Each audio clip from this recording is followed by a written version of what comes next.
ಮನೆಯಲ್ಲೇ ಬಾದುಷಾನ ಈಸಿಯಾಗಿ ಹೇಗೆ ಮಾಡ್ಬೋದು ಅಂತ ತೋರಿಸ್ಕೊಡ್ತೀನಿ. ನೀವು ಒಮ್ಮೆ ಮಾಡಿದರೆ ನಿಮಗೆ ಗೊತ್ತಾಗುತ್ತೆ ಇಷ್ಟು ಸುಲಭನ ಈ ಬಾದುಷಾ ಮಾಡೋದು ಅಂತ. ಪೂರ್ಮಾಸ್ ಕಿಚನ್ಗೆ ಸ್ವಾಗತ. ನೋಡಿ, ನಾನಿಲ್ಲಿ ಒಂದು ಕಪ್ಪಲ್ಲಿ ಮೈದಾ ತೊಗೊಂಡಿದ್ದೀನಿ.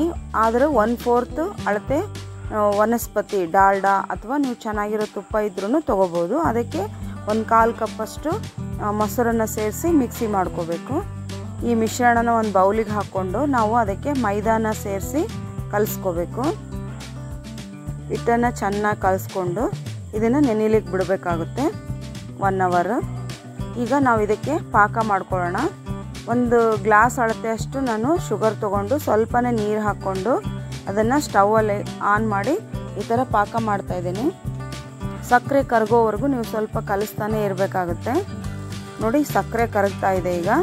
ಈಗ ಪಾಕನೂ ಬಂದಿದೆ. ಇದಕ್ಕೆ ಸ್ವಲ್ಪ ಏಲಕ್ಕಿ ಪುಡಿ ಹಾಕಿ ಆಫ್ ಮಾಡ್ಕೊಂಬಿಡೋಣ. ನಾವು ಕಲಸಿಟ್ಟಿರೋ ಹಿಟ್ಟಿಗೆ ನಾವು ಈಗ ಮಾಡಬೇಕಾದ್ರೆ ಸ್ವಲ್ಪ ಅಡುಗೆ ಸೋಡನ್ನು ಮಿಕ್ಸ್ ಮಾಡಿ ಚೆನ್ನಾಗಿ ಕಲಿಸ್ಬಿಟ್ಟು ಅದನ್ನು ಎಷ್ಟು ಬೇಕೋ ನಿಮಗೆ ಅಷ್ಟು ಉಂಡೆ ಈ ಥರ ಮಾಡಿಕೊಂಡು ಚೆನ್ನಾಗಿ ಈ ಥರ ಉದ್ದಕ್ಕೆ ಮಾಡಿಕೊಂಡು ಒಂದು ಪ್ಲೇಟಿಗೆ ಎಣ್ಣೆ ಸವರ್ಬಿಟ್ಟು ಅದನ್ನು ನಾವು ಎಷ್ಟು ನಿಮಗೆ ಬಾದುಷಾ ಸೈಜ್ ಬೇಕೋ ಅಷ್ಟು ಕಟ್ ಮಾಡ್ತಾ ಹೋಗಬೇಕು. ಇದನ್ನು ಡೀಪ್ ಫ್ರೈ ಮಾಡಬೇಕು. ಅದಕ್ಕೆ ನೀವು ಒಂದು ಬಾಣಲೆಯಲ್ಲಿ ಎಣ್ಣೆ ಹಾಕಿ ಕಾಯ್ಲಿಕ್ಕೆ ಇಟ್ಬಿಡಿ. ಈ ಥರ ರೌಂಡ್ ಮಾಡಿಕೊಂಡು ಮಧ್ಯದಲ್ಲಿ ಸ್ವಲ್ಪ ಲೈಟಾಗಿ ಹೋಲ್ ಮಾಡಿ ನೀವು ಡೀಪ್ ಫ್ರೈ ಮಾಡಲಿಕ್ಕೆ ಒಂದೊಂದೇ ಎಣ್ಣೆಯಲ್ಲಿ ಬಿಡಬೇಕು.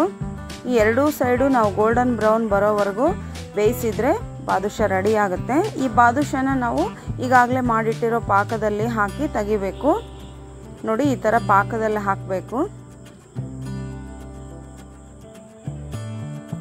ಒಂದು 5-6 ನಿಮಿಷ ಪಾಕದಲ್ಲೇ ಬಿಟ್ಟರೆ ಅದು ಪಾಕನ ಹೀರ್ಕೊಳ್ಳುತ್ತೆ.